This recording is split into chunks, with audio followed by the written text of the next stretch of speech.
This is the morning after the night before. As all good stories begin.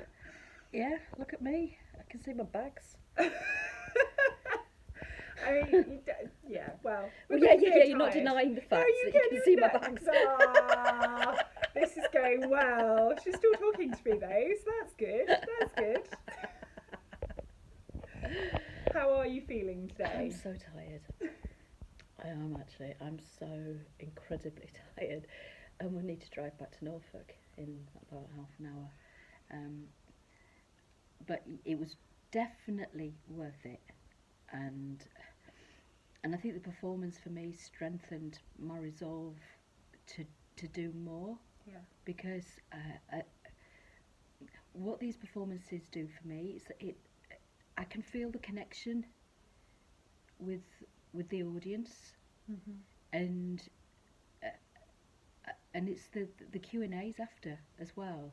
Is the fact that people stay for the Q and actually we nearly got chucked out yesterday. Yeah, they were kind of like, we kind of need to, everything shut now. And it was really, really lovely. We were reflecting on this morning, weren't we? About how even the people that didn't stay for the Q&A still wanted that connection.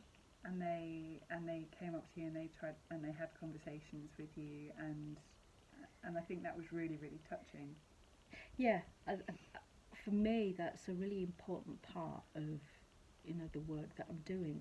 It's the fact that I think I probably spoke to almost every member of the audience, I think so.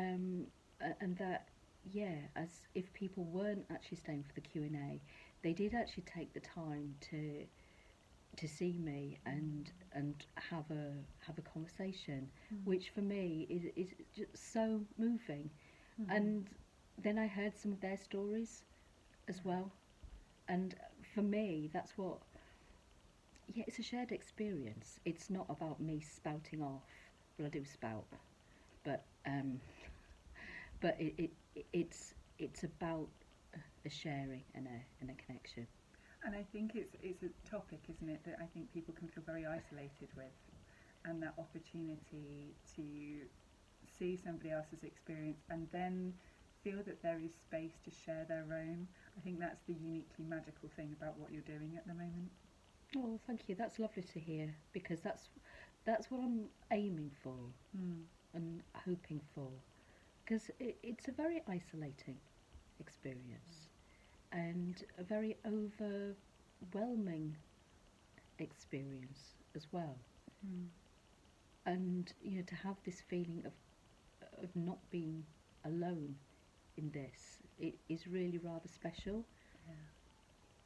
And I think that was very telling for the other people in the audience as well. There were some representatives of, I can't remember the name of the It's the organisation. Anthony Seddon That's Fund. it. There are Yeah. some lovely people from that organisation and them sharing their experience as well and their knowledge and yeah, it was just a beautiful sharing, and that is the difference, isn't it, between theatre and any sort of film per se. There is a backwards and forwards between the audience, and I think in this particular show with the Q&A aspect, with all of that, and also the small moments where you kind of invite the audience to participate with you, you really do get that sense of that shared experience in a way that you don't always with this. You don't always realise that it's happening, but I think you do it really.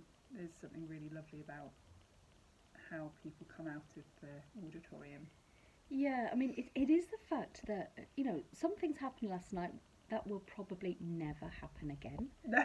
which is the beauty of live performance. Yep. Everything, it will be different every time. And yeah, I do have brief moments of interaction, but it's those moments that make it absolutely unique. Mm. And, people don't have to No. respond if they don't want to. Um, but yeah, I love those moments when they do happen. And it keeps me on my toes because it means that I'm absolutely in the moment and responding to what people are saying. Mm-hmm. Um, because I think sometimes there is a danger when you've got a script and you've learnt the script. I think there is a real danger to kind of get yourself into a particular pattern and way of saying it, and for being absolutely in the moment, that kind of discourages that. Yeah. So I think for me, the fact that there are moments of genuine interaction with the audience, it just makes sure that I am on my toes, and for the rest of the dialogue, the rest of the script, that I feel much more present as a result. Yeah, and I think it's interesting what you say about dialogue, because dialogue is traditionally something between two people, and you're just up there on your own the whole time. But there is a dialogue between the audience and yourself in that kind of process, and I really enjoyed the comment of one of the audience members actually, who has her own personal experience of this, and she was like, I didn't get it to begin with, and then it hit me, and I think it's really clever the way you have done it, because it's so light at the beginning. There's so much light in it, and I think that's a really beautiful thing about how it's shaped. Okay, thank you. Thank you. That was what I was hoping to get across as well, is in life there's lightness and darkness, and I'm going through this difficult experience. However, there's also such lightness in my life as well. I don't feel doomed all day, every day, and I actively look for lightness as well, and that is part of my life as well as the darkness. So I very much want to reflect that in the show as well. I know it was a conversation we had in rehearsal, wasn't it, about looking for the light, because it's very easy to go towards the dark, and I think that is a lesson in life, isn't it? But the dark can pull you in, and it feels very, very strong, but if you actively look for the light, then it can ease and provide a contrast in your life, and you can have some control where you don't always feel that you do. Yeah, absolutely. And it was interesting. I'm losing my mouth now. It was interesting last night. I found myself talking about fire and this fire within. Yes. Yeah. And I wasn't expecting that to come out my mouth. But for me, it is. I do have a fire within, and sometimes this fire is a raging furnace, and sometimes it's a little flicker. Yeah.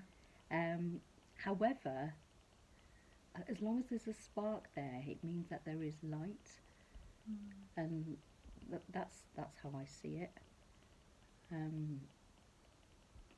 God, that's a bit profound. It is. What is it? Is it Thursday? It's Thursday morning. It's Thursday morning, and she's And I'm talking tired. philosophy at this time of the day. It's a bit of a worry, to be honest. I think I better put the kettle on and make myself a cup of tea. It's definitely time for a cup of tea. Also, if anyone's out there, we need a Tor tea mug. That's what we need. A big Tor tea mug. Yeah.